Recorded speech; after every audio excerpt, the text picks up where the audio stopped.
This is Ridge Racer, released by Namco for the PlayStation 1 in 1995. This is an incredibly early PS1 game and was even a launch title in Japan. My memories of Ridge Racer go all the way back to my early childhood, so know that I'm looking at this game through some really thick nostalgia goggles. I've always loved this game, but maybe it's time for me to take a closer look at it.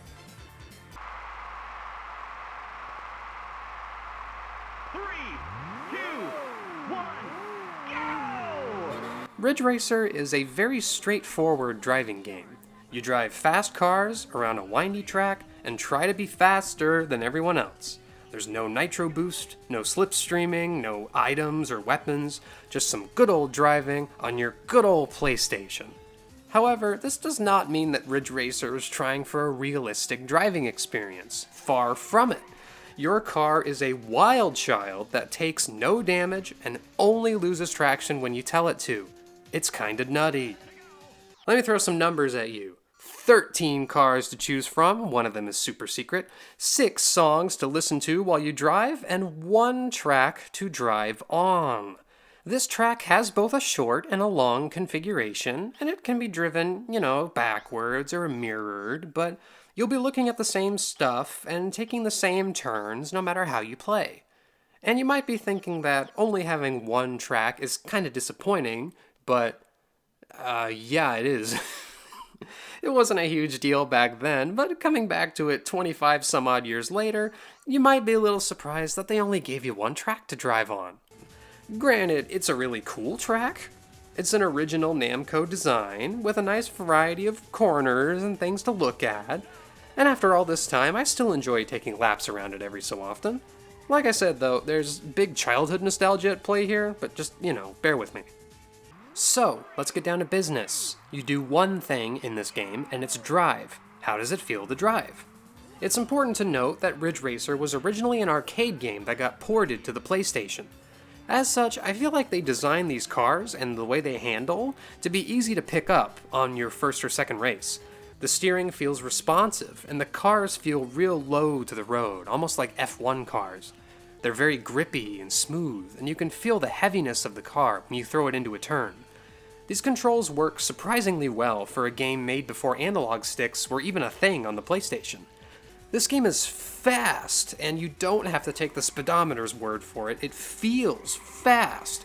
I feel like a lot of driving games fall into the trap of handling well, but feeling kinda slow and sluggish. Your first Ridge race might feel a little slow, but as the races go on, these cars only get faster. Combine this with the low, grippy handling, and you've got yourself one heck of a drive.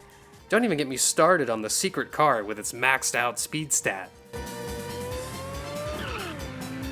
Arguably the most important mechanic in the Ridge Racer series as a whole is drifting, power sliding, driving sideways, and the original is no exception. These cars are very grippy when you turn them, sure, but hit the gas during a sharp turn and you'll immediately go full tilt into a drift. Ridge Racer drifting is one of the most unique mechanics I've ever seen in a driving game. It sorta cheats its way to a drifting mechanic. It doesn't work like Daytona USA or something, where you have to lose the traction and then control the slide. A Ridge Racer drift locks you in place as soon as it starts, and will essentially take a corner for you no matter which direction your car is facing. All you have to do is make sure it's pointing the right way when the drift is over. You can drift the wrong way around, and the game will still count it.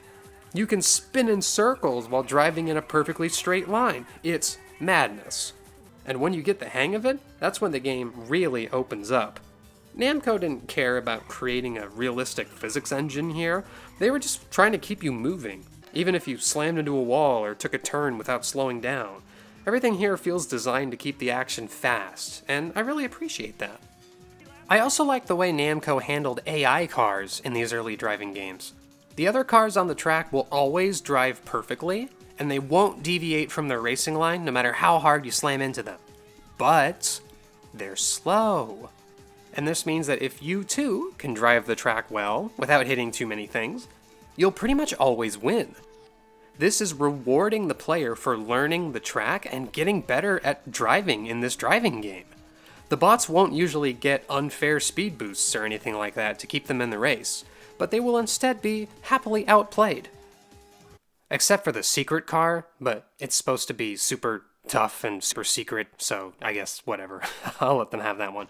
People were impressed with this game when it came out back in '95. A fully textured 3D driving game running on a home console at 30 frames per second or so, it was a big deal. The frame rate will drop in the technical sections or if too many cars are visible on screen, but I'm still impressed with this being a launch title looking as good as it does. Daytona USA looked great in the arcades back in the day, but not so good when it was ported to the Saturn in 1995. Ridge Racer on PlayStation doesn't look as sharp or run quite as smoothly as it did in the arcade, but it still plays and looks great. I'm a big fan of the visual style here. Everything is bright and colorful. It's all blue skies and green grass and yellow tunnels and brightly colored cars. Oh, right. Sounds! Hoo boy, here is some cheesy 90s audio if I've ever heard it. You're crazy! 3 laps to go! These sounds were trying to get your attention in a noisy arcade back in the day, so everything here is loud and bombastic. The announcer is super excited to be here. Great job! I got everything on camera, so you'll watch it later, huh? You're the greatest! And the music is... well,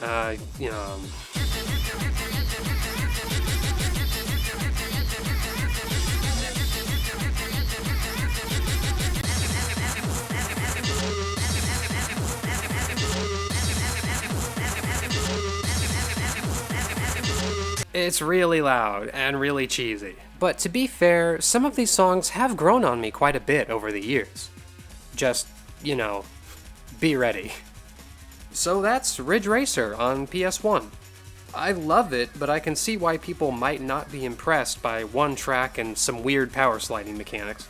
It's a really simple game, but it kind of colored my expectations of video games for the past 2 decades. Ridge Racer is loud and colorful and fast and happy to be here. It can be finished in less than an hour, but enjoyed for 20 years in my case. It wants you to have fun, and it'll even let you drift the cars backwards if you want. I owe a lot of my childhood to this game, and I'll probably be playing it for as long as I have access to a PlayStation. Hey! Somebody's right on your tail!